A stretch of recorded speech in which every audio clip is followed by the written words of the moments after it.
You have these two people, king and queen. The queen is actually very important in making this decision. At many points, you enter through the king, maybe the owner, the CEO of the business. You get passed off to the queen, and the bishop is like it's sort of like the controller in most cases, where they come in and they have this like term sheet of requirements. Like you have to hit this. If you don't hit this, I'm cutting this deal across. And they're like the hard person, and you got to really please them. And for us, it's either the controller or the CFO, and it's kept us into shape.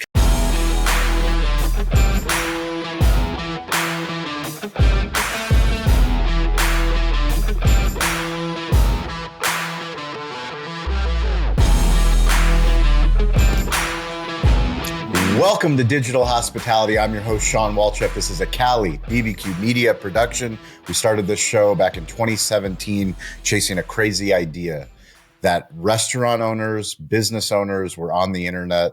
They were curious. They wanted to learn more. And I thought that if I found the smartest people that run technology companies, that run businesses, that run restaurants, and I had them on the show, that I could learn. And not only would I learn, but we would build a community. And the crazy thing is, here we are in 2025, 8 years later, and we're so grateful for each and every one of you that listens to the show, that watches the show on YouTube.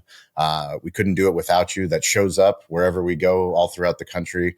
To our Rising Tides community, we appreciate you. But our goal every single week, every single show is to learn something new and to share the best technology that's happening in our space, that's helping move our businesses forward. If you're a restaurant owner, you know how difficult cash flow can be. You know how difficult restaurant finance can be.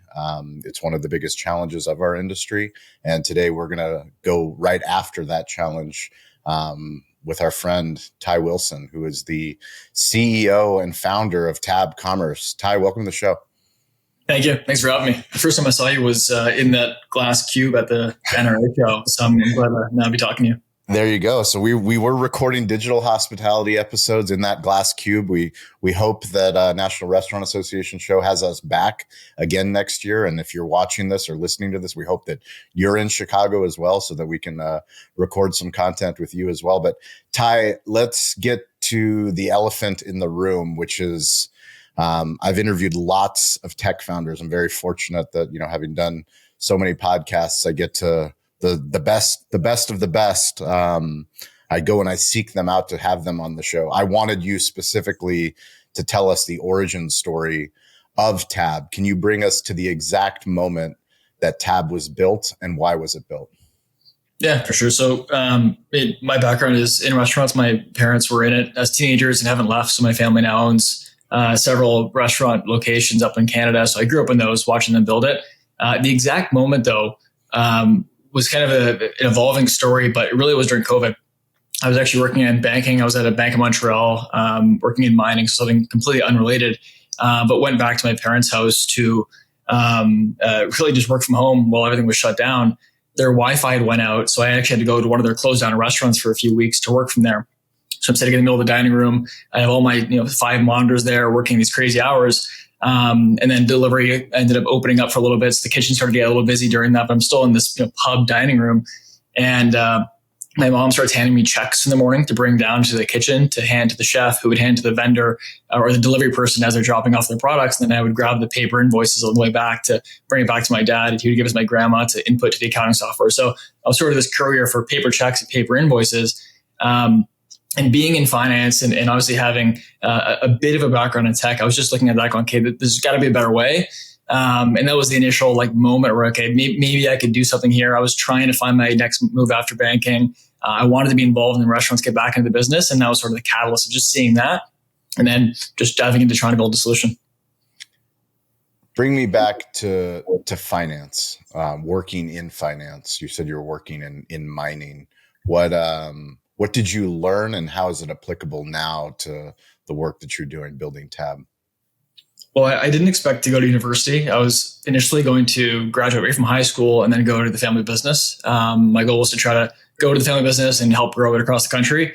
My parents pushed me to go to university. So I went and studied business, thinking that, okay, I'll learn business for 4 years, then I'll be better at, eventually running the family business. So I did that for 4 years, studied finance, but then found myself interested in finance and kind of the global aspect of it. So I really wanted to get into banking, spent 4 years trying to do that, and then graduated into that job. And I worked there for 2 years. And it's interesting because that group that I was in is a very, very good group. It does global transactions across the whole mining sector. And I mean, for me, it was a lot of grunt work on the job. I think more than anything, it almost felt like I was in the dish pit at the job. So I worked in the dish pit growing up in high school. And always sort of kept that mentality of just like put your head down and grind and get it done. And that was the same mentality I had from working in the kitchen, then working in university, staying up late in libraries, and then went into finance. So I think I learned a ton of technical things about finance and how money moves and how money can work.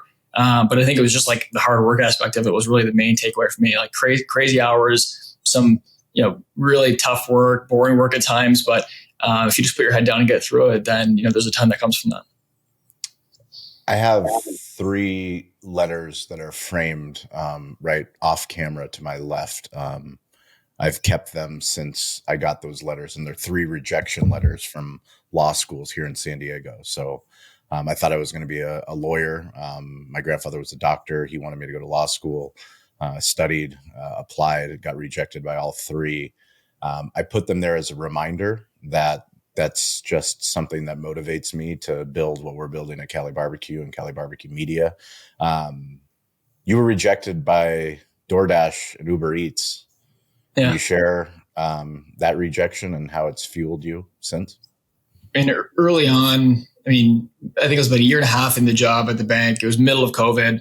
I'm back home with my parents. Like every night at dinner, we're talking about the restaurant business. I'm starting to get a little more back into it. I was away from home for a very long time. So it was my first time back there, more in the weeds. And I sort of said, like, I want to be involved in restaurants, and I don't know if I'm ready to go directly into the business, especially at this time. So I was actually looking at, what is the best way to sort of take what I know, what I love in restaurants, and blend it all together. And the 2 biggest companies at the time were DoorDash and Uber Eats, right? Like that was the lifeline for a lot of restaurants, was doing delivery. And so I applied for their strategy and finance roles. Both of them went through the interview process and didn't end up getting it. And I think if I ended up getting it, I'd probably still be there, which would be great. I'm sure it'd be a great job, but for sure would not have started the company. So that rejection was the catalyst. And I think, looking back on any moment of rejection, it's like those are really sensitive, fragile moments where your life sort of forks. You could kind of go in one direction. So looking back on it, I was probably upset I didn't get those jobs, but quite happy with where things are today. So I sort of take that mentality even today when anything happens that I didn't plan. There's probably some sort of better, at least some sort of silver lining to that hopefully comes from it. For somebody that doesn't know who Tab Commerce is, who are you and what do you guys do?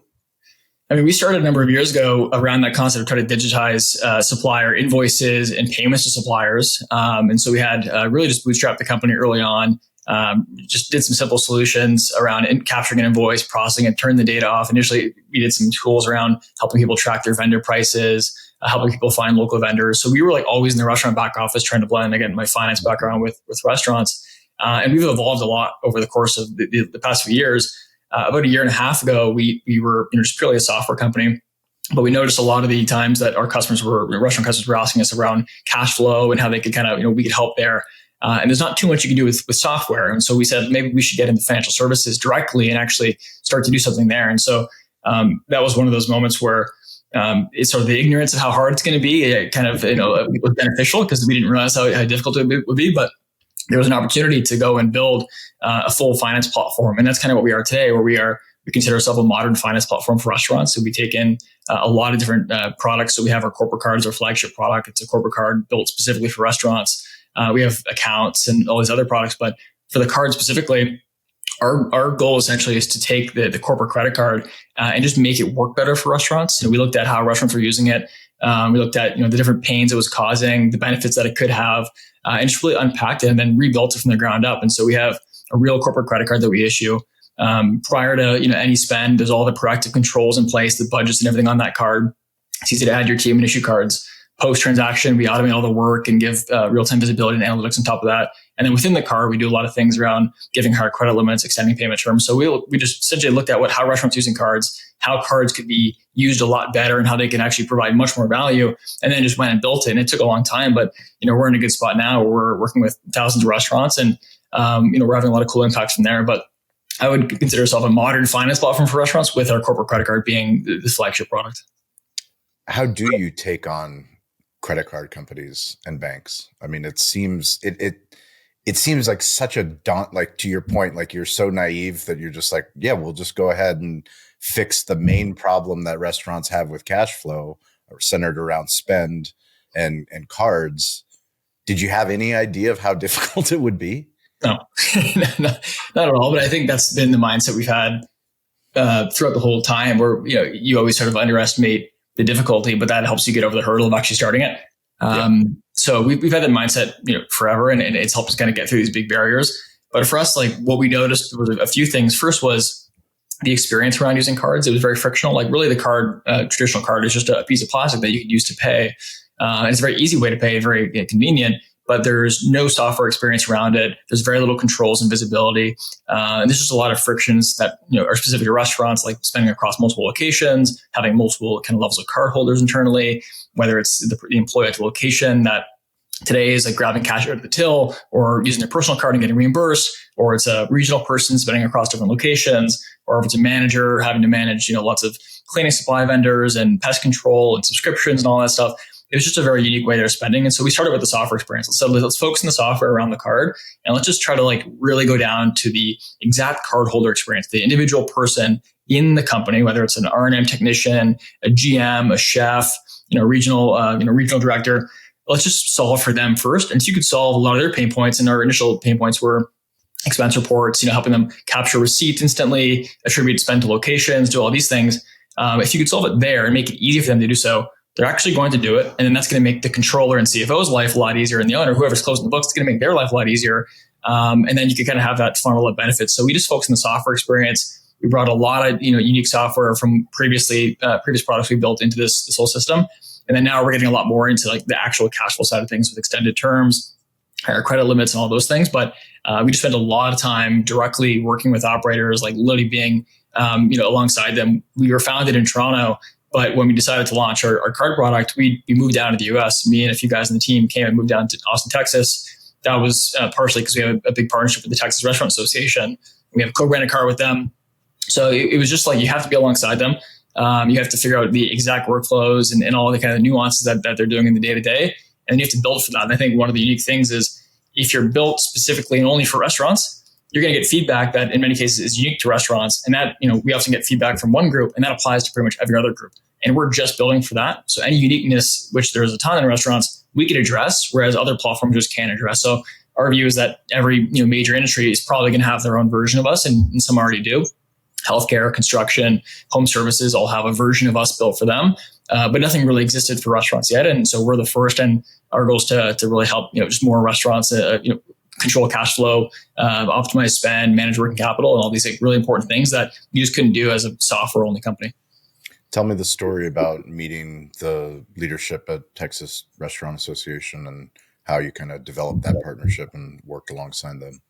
That was a long time ago. We met them at the NRA show, right in front of the, what was the hot dog stand that was given out in a half hot dog? Nathan's, yeah. So we met them in line there. Ben Noor, who was, I think, head of partnerships at the time, met him there in line. We, had heard of him. We heard of the TRA, and we just got along really well. They invited us to one of their events that evening in Chicago at the NRA.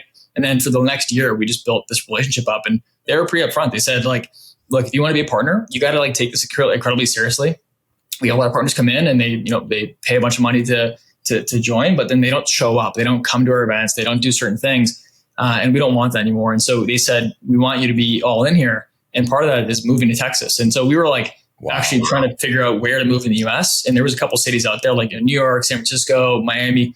And, right away it was like, hey, let's just go in and let's move to Austin and be literally 5 minutes from their office. And so they said, if you put the effort in, you're going to get the results. And that's been incredibly true. And it's not been a one-day turnaround. It's been a long investment, but it's really starting to pay off now. And we have a great relationship with them. I just finished one of our webinars we do every quarter with them a couple hours ago. And it's been great. They're one of the highest performing associations we work with. We work with a bunch of associations across states and franchisees. And they're just incredible at what they do. They are fantastic. They've been super supportive. Every person in the organization is fighting for Texas restaurants. I think that the results show for themselves just the progress that Texas TRA has had in Texas restaurants legislatively and other things like that. So they've been a great partner, and I'm glad that they were our first partner because they showed us like how it should be and how things are really done. And we've actually been working with other associations and, really helping kind of build the playbook up for what a co-branded card could do and what a partnership could do with a technology company and an association. It's a phenomenal story. I've never heard that before. And to think that you guys literally move 5 minutes away from their office, but especially in the restaurant tech space. I mean, like I said, we're very fortunate to be doing this show and to have our restaurant technology Substack and all the work that we do. But when you think about partnerships, there's something to be said about, there's one thing to cut a check. It's another thing to be active and to participate and to show up and to do the things that actually move a business forward, a partnership forward, a relationship forward. How have you guys kind of modeled that within your own partner ecosystem with who you want to partner with as you guys go to market? I think everything needs to be very relationship based. There's been James, who leads sales for us, came from previous roles, and he noticed across technology that sales became very transactional. It was almost like there was you put money in this machine and it comes out in terms of sales and customer growth. And for restaurants, it doesn't work that well. It doesn't work at all. I mean, this is a relationship human business with hospitality at its core. And so for you to really have you could build a good business by throwing money at it, or you could build a good business by building relationships and really putting the effort in. And we've chosen the latter. So we, day one, built, most of our teams come from hospitality, come from restaurants. Our entire sales team has. James, who leads growth again, was a private chef at one point and spent some time in restaurants. And our goal was like, just always go there. If the restaurant says they want to meet and they're 2 hours away, he'll pull up in his car and drive to Houston to meet them. We'll fly and go and meet a group. We need to be we want to be the first call a lot of these people make. Like, we want to be their true financial partner. We're not a full services firm just yet, but like, I think our goal is to get there and be the one that brings hospitality to financial services is really the core goal that we're trying to bring forward with. And so it's just, I think it's effort and relationships are the two major things that matter for this. What have you learned selling to restaurants? So I don't know if I haven't told you this, but meeting with you and James, we've had a couple awesome calls, and one of the nuggets that I've taken away, because we work with a lot of technology companies that try to sell to restaurant owners, and we are restaurant owners. So we live in this, interesting intersection of a deck and a demo versus a story. This is why we're such a story-driven company. But you guys had mentioned selling to restaurants. There is a king, a queen, and a bishop. Yeah. Can you tell me the king and queen bishop story? Because I think a lot of people that listen to this show will benefit from this story. I mean, James is the mastermind behind a lot of these things. Like, he is extremely good at relationships and sales, and he has introduced a lot of these things to me because my mind right away is not into sales and relationships. I'm much more on the product side of things. Yeah. But the king, queen, and bishop is actually reflecting of sort of my family. So when we first started this, I actually said the worst person, maybe the last person I want to sell software to, is actually my dad. He's sort of a hard ass. Like, you wouldn't want to like really cold call him and do stuff like that. Like. So I mean, I think he just is transitioning to Toast now after probably like 5 years of getting calls and meetings from them. How many calls has he denied Toast until he finally? Yeah, unbelievable amount. So I feel like, but he's a pretty good proxy for like the average owner that we go and like speak with, like in businesses, and like they're no BS, and it's like they got 1,000 things going on at once. And you're just like some person calling them out of the blue, and you're trying to change things. And like, not only are you trying to sell software, and like ours is phrase that makes it a little bit easier, but like anything that's change oriented is a cost. And so we're trying to like inject ourselves this completely new company, working on a pretty like meaty product, like a corporate card. Like it's not just like some random tool. It's a pretty big product here. So, I mean, this king, queen, and bishop concept is like, there's like almost like it's a family business structure. You have these two people, king, queen. The queen is actually very important in making this decision. At many points, you enter through the king, maybe the owner, the CEO of the business. You get passed off to the queen, and the bishop is like, it's sort of like the controller in most cases, where they come in and they have this like term sheet of requirements. Like, you have to hit this. If you don't hit this, I'm cutting this deal across fully. So the king, like you get him bought in, you get him excited. Here's what we can do with your business. That's really, that's great. Here's this, next person who's a queen. They get to know you a lot more. They dive in deeper. Everything sounds great. And then the bishop is who they bring in to like really do the audit. And they're like the hard person, and you got to really please them. And for us, it's either the controller or the CFO.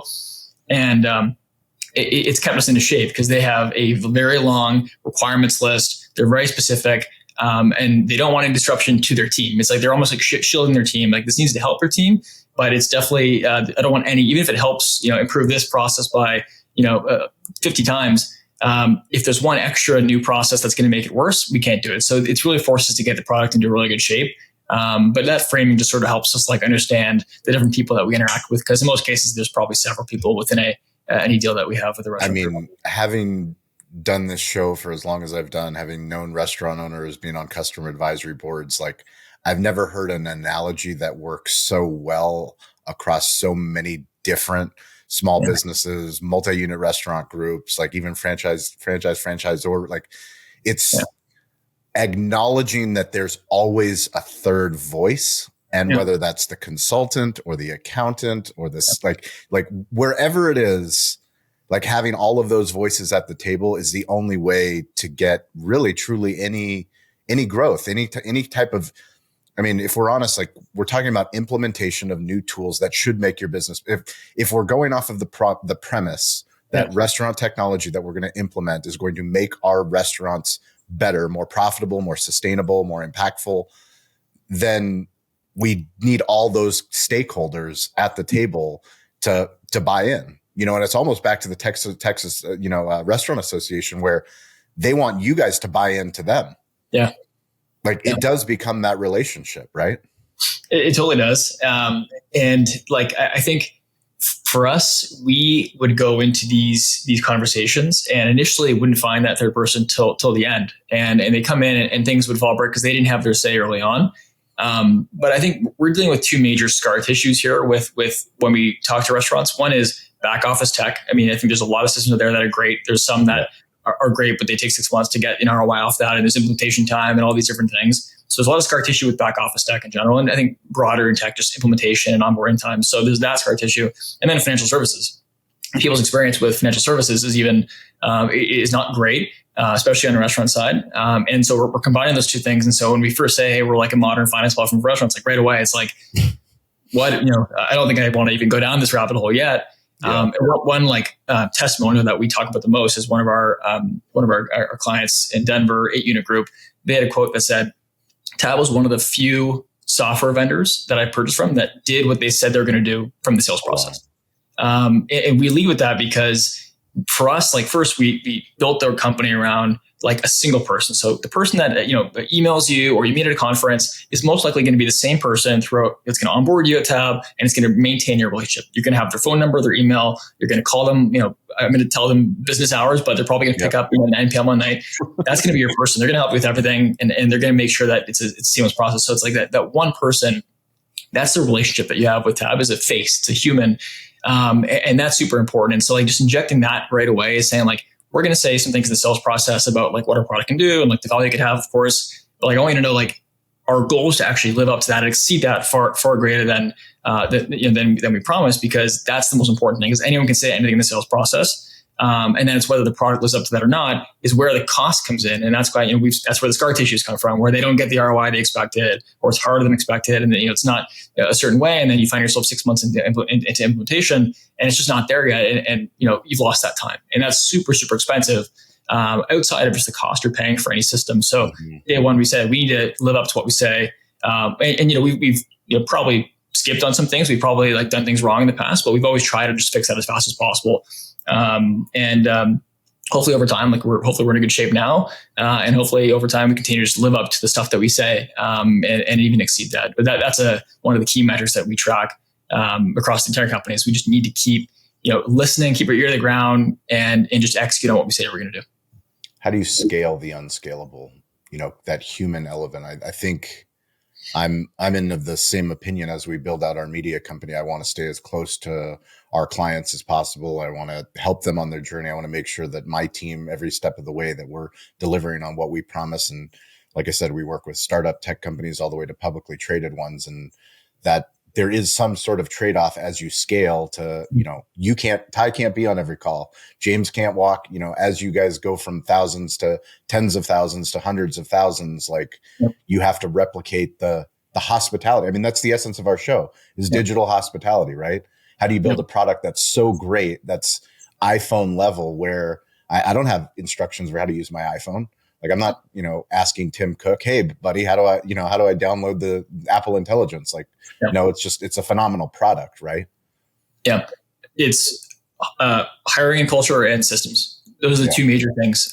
When I stopped doing 100% of the sales and brought James in, I brought James in because he was far better at telling our story, listening to restaurant groups, really building that relationship than I was. And I'm not saying that I was terrible, but he was just so much better at it. And he really, really was great.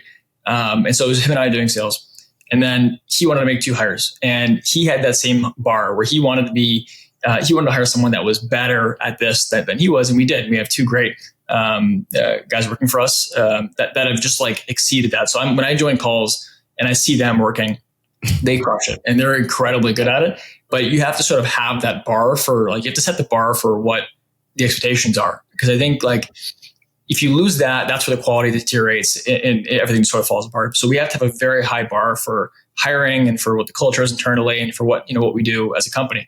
That's one thing. And then they have to have the systems in place to scale. I mean, they have to have the right tools, and then our software has to be fantastic. So we're not getting hit with, mostly bug support requests. It has to be high quality conversation, high quality feedback where we're a strategic partner with our customers. And so the system's in place, and we've invested a lot in how we can make sure that we get everything tracked. So say the example is somebody could notice or somebody could say, okay, I want this filter on the transactions page in our platform. We track that. First, we respond within 20 seconds. We track that. That gets put into a system. It gets mapped out. We have a weekly call where we debate and we prioritize how important this is and the effort of it. And this is our entire product and design and sales team. And then most likely, if it's from a customer, it gets put pretty high in the process, gets put into an engineering sprint. Within 2 weeks, it's built. It pings back to the product manager. He's able to say, okay, these 3 customers requested this. Now it's going back to the relationship person to say, hey, you had this feature request. Thank you very much. First of all, it was important. We built it. Here you go. Here it is. Let us know if you had anything else. And that piece of feedback there not only helps us build a relationship, or that process rather, not only helps us build a relationship, but it helps us just build a better product. And it's like we're tightening these relationships. And now people are going to come in and request that anymore because it's there. Or if it was a bug, we fixed it. And now, we're not getting that support request. So we're actually helping our system scale internally. So it's about systems and giving them, having the right systems in place to scale, but then just having the right people in those seats to be able to maintain those relationships. We have a lot of tech founders that listen to this show, as well as restaurateurs. If there's a tech founder that wants to get into restaurants, what advice would you give yourself going back to sitting there looking at the invoices at Ye Old Squire Inn? What would you tell yourself to save yourself some pain and heartache? There's a ton of pain and heartache. I'd say there was a lot of things where we would look at a process and we would think there's a better way, and there's a way that things should be. And then there's also a reality of why something is the way that it is. So like an example is we would see chefs pick up the phone and call the vendor and place the order. And they call their friend, this distributor, and then the product would come in. And there's no tracking and the payments off. It's all these. And we said, that was actually one of our first products. Let's digitize that. Let's make it easy for chefs to order on an app. What we hit right away was that chef might have been calling his friend at a distributor, and he's just having a conversation, catching up, placing the order, done, case delivered, easy. We wanted to ask them to instead not do that, but to log on, add products to cart, check out, pay, all these things. It's a worse experience. It seems better. In many cases, you can make that process better, but there's just small frictions there about the reality of how restaurants operate that just hit us hard. So the first 2 years for us was constantly stubbing our toe against things. We'd hit a brick wall. We'd have this great realization, okay, this process is broken. Here's the cost of this process for restaurants. Let's fix this. And then we implement it.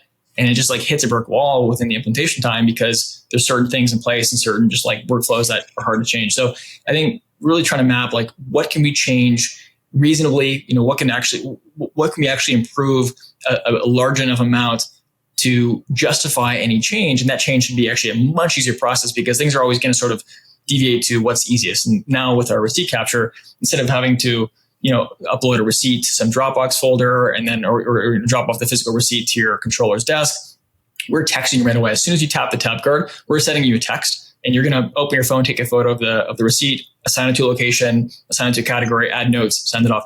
That has to be the easiest process ever. Otherwise, people will revert to their old process. Yeah. And so we just have to work within that. But I had a lot of these idealistic ideas where it's this is how things should be. And here's, what it's going to be like if it is. there's a whole new reality that you have to be in. That's just part of like being on the floor, going to restaurants, seeing them use your product, really meeting the people that are doing it. And I think the last thing I'll say is like the product has to have a significant impact on the business, because marginal impacts aren't worth it, the cost of change, regardless of how much you make that process and that transition easy. It needs to have a significant impact. And our whole goal as a company was, I want to have a 5-minute conversation with a restaurant group and them to say, when can I start using this? And we still have that bar. And for some, we're there. For others, we're not there. And I want to keep expanding that funnel of groups that we talk to, and they want to get started within the first 5 minutes. And that's the bar we hold ourselves to. So we're always looking to make additions to the product, keep expanding our capabilities. Things like the 60 days terms on the card, like that was one where we pushed the envelope as much as we could to like make it so I could explain this product to someone and they would want to start using it the next day. And so there's a lot of stuff around that, but you have to be very, very realistic when you build for restaurants, because there's not much room for fluff or BS. Let's explain the 60 days. What is the product? When is it available? And if someone's listening to this, how do they get started? So when we launched the card, it was a secured credit card. So you'd load funds into the account, to a tab account, and you could spend those funds. And so for us, this was like the fastest product to launch because there was no credit or anything around it. But we launched that, and that got us a few hundred restaurants using it, and let us just have time to really hone in this whole software experience around the cardholder experience, the accounting integrations, all that. So we spent a lot of time building that. And that was many, many months. And in the background, we're also going through all the compliance and regulatory stuff with the actual charge card, the 30-day term card, which is what people are used to. So we had this secured card where we had to load funds in. And now we're excited to announce that we're able to provide much, much higher credit limits. In many cases, up to 10x higher credit limits for restaurants. We built a lot of this stuff around giving higher credit limits. We noticed restaurants were in many cases paying down their credit card bill multiple times a month, which sort of deteriorates the cash flow benefits of the card. So we can, in most cases, provide higher credit limits, and then also extend payment terms up to 60 days. And what this does is actually turn the card not only from a way to spend money and control spend, but also you can start to play a bit into optimizing working capital, unlocking some cash to put back into growth. And so for us, this really expands the value of a card, that expands the impact the card can have on a restaurant. We spend a lot of time deep in restaurant cash flow cycles and working capital strategies and all that stuff. And the card is, in our view, the most underutilized tool for playing in restaurant working capital. So 60-day terms is a way to really just add a lot of firepower to the restaurant working capital stack, and economics that make incredible sense for a lot of groups. So we're excited to announce that. That's a huge kind of big release for us. And it's all underpinned by all the software we built over the last 16 months to really underpin the user experience and the cardholder experience to make cards not only the easiest way to spend, but also the safest and most efficient way to spend as well. Can you explain the branded cards? The co-branded cards? Yeah. So we, out of the gate with the TRA partnership, we decided to co-brand the card with them. So it's the TRA/TAB corporate credit card. And we give them a bunch of different benefits to their members as an organization. So the TRA does great work on behalf of Texas restaurants. Not only are they putting together resources, but they're also doing a lot of stuff sort of within the government. And we do a couple of things there. We provide more cash back to TRA members. We actually put a donation to the Texas Restaurant Foundation with every swipe on the card. So we're helping support their work there. And then we just do, quarterly webinars, tons of work at their events and conferences. I think we have a co-branded party with them at the Create conference in a few weeks. So we just do a ton of work with them. And that was what we only did for a long time. We said, okay, this is a great setup here. Like they're doing incredible work. Like their members are happy, and we could have this win-win-win partnership between us. And we started to expand that. So we work with about 8 other associations across other states, but also some franchisee systems that have associations. And there's a few other ones, but for us, like it's about taking the work that an association or just another entity, whether it's a franchisor or a technology company, is doing with their restaurant customers, and how can we help improve that? How can we inject just benefits into that relationship? And that's early on in our strategy, but we're really trying to model these after the stuff of the TRA. We spent the last year and a half just with the TRA, honing our playbook, figuring out what really matters in a co-branded card partnership. And we're super excited to start expanding this more beyond associations, beyond franchisors, really going into a bunch of different areas like vendors and distributors, for example. Do you have any stories that a mentor has made an impact on what you're building or how you're building or how you're thinking about building? With the tab specifically? Sure. Or just in general. I mean, as entrepreneurs, business owners, like I said, the reason we started this podcast, I knew I wasn't alone. I knew I wasn't the only crazy person trying to build something phenomenal and knowing that I didn't have all the answers. So, the more that I started asking for help, which is something my grandfather taught me, that it's just a lesson that, is still something that I need to remind myself is like, somebody else has built a media company. Someone else has built an agency. Someone else has done this stuff. Like, even though I feel like we're, blazing new trails with Cali BBQ Media, I know that the more that I surround myself with maybe not exactly someone who's built a media company on top of their barbecue restaurants, but, reaching out and getting the advice of others. I think it's for my parents. It's always been from them, where it's since day one. I think hard work and effort's been just like the number one value that my parents have put into me. So whether that's working in the kitchen, in university, banking, now Tab, that is the one thing that underpins everything, is just like the constant force, the constant application of pressure, regardless of how things are, getting up and just getting the work done and moving forward. And I actually was just watching the US Open a few days ago, and there was a sign I noticed on the, I think, entryway to the court where it said "pressure is a privilege," and I never seen it before. And that was one thing that is like, it's one of my favorite quotes. Just like put everything into one sentence there. And so that's my new favorite saying. It's like that. It's true. Like, I chose to start the company. I chose to work in banking and go to university before. Any hardship, any pressure, I had applied that to myself. And it's you sort of have to feel lucky to have that pressure, because you wouldn't want the alternative, right? I wouldn't want it to be easy, because if it was easy, then there's probably something that's not working, that's much more impactful than the hardships going to return from. So it's all about hard work, pressure. I think that just underpins everything we do, and then we just keep moving forward. Like, Tab was not a straight line at all. It was actually a very, very scattered line, and there was tons of ups and downs, and a lot of time and effort put into this across everyone in the company. And we probably should have not been around 2-3 years ago. There were many moments early on where it was just 2 or 3 people as a company, and no money left, and like there's just a lot of things that were against us. And I think one of the major benefits we had is we just never died. We stayed alive, we kept learning, and now we're sitting on top of 4 years of just direct learnings from restaurant operators. We've tried every different thing out there. We failed at every other product, or many other products. We held a high bar, so we moved away from products that maybe could have worked, but we didn't see ourselves like having a huge impact on the restaurant industry. So I think that's just the one thing. It's just hard work, and that's from my parents. I see it every day. I'm so happy that you share. Pressure is a privilege. That Billie Jean quote it's one of my favorite. And I get goosebumps just from you talking about it and sharing the story, because honestly it is. If it was easy, everyone would do it, but we know that there's a select few of us. And that's why, we created this show, to create a community of people that are doing things differently. And it's super exciting. The last question I have for you is, you're a new father. So congratulations. Welcome to the club. What have you learned about fatherhood, and as you build this company into the future, thinking of the lessons that your father and your parents have passed on to you, what kind of things do you want to pass on to your son? I think it almost parlays off the last answer, where you sort of just observe, or at least I observed what my parents did, right? You hear what they say, but you watch what they do, and that really goes deep into you.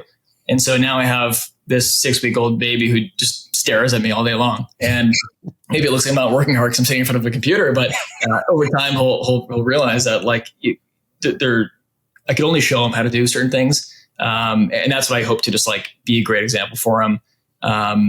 It's still early on, but I think that, just that, I just want to be a good example and physically do the things that show the values that I want to instill in him, versus just, sort of only speak it. I want to live it. And it adds a whole new layer of pressure, I guess, on top. But again, it's the pressure I chose, and I'm grateful for it. So that's amazing. And if you guys are watching this, listening to this, we want you to join our live show. It's called Rising Tides Live. We do it every Wednesday, every Friday. You can go to betheshow.media/rising tides. It's a chance for you to be a podcast guest. We want to hear your story. You can reach out to me anytime. I'm weirdly available at Shawn P. Walchef on Instagram, LinkedIn. Ty, what's the best place for people to learn more about Tab Commerce? We'll put it into the show notes, but let them know. It'll be our website, tabcommerce.com, or our LinkedIn, or my email at ty@tabcommerce.com. There it is. Ty Wilson, we will see you at Restaurant Finance Development Conference in Las Vegas. We are so excited with what you guys are building. We have lots of more stories to share about Tab Commerce and the companies that they're impacting. If you guys listen to this show, if you get their card, we want to hear your experience. So reach out to us. We would love to know that this was the episode that got you guys the product in hand so that you can test it and you can give Ty and the team feedback. And more importantly, you can do a better job with your cash flow situation and not give your money to other credit cards. Yeah. Your car should be delivered soon, probably by Friday. Can't wait. I can't wait to unbox it. We'll do a Walchef Wolfpack unboxing. As always, we appreciate you guys. Thank you for watching. Thank you for subscribing.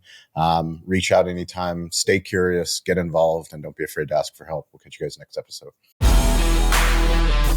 Thank you for watching. Thank you for listening. If you've made it this long, you are part of the community. You're part of the tribe. We can't do this alone. We started, no one was listening. Now we have a community of digital hospitality leaders all over the globe.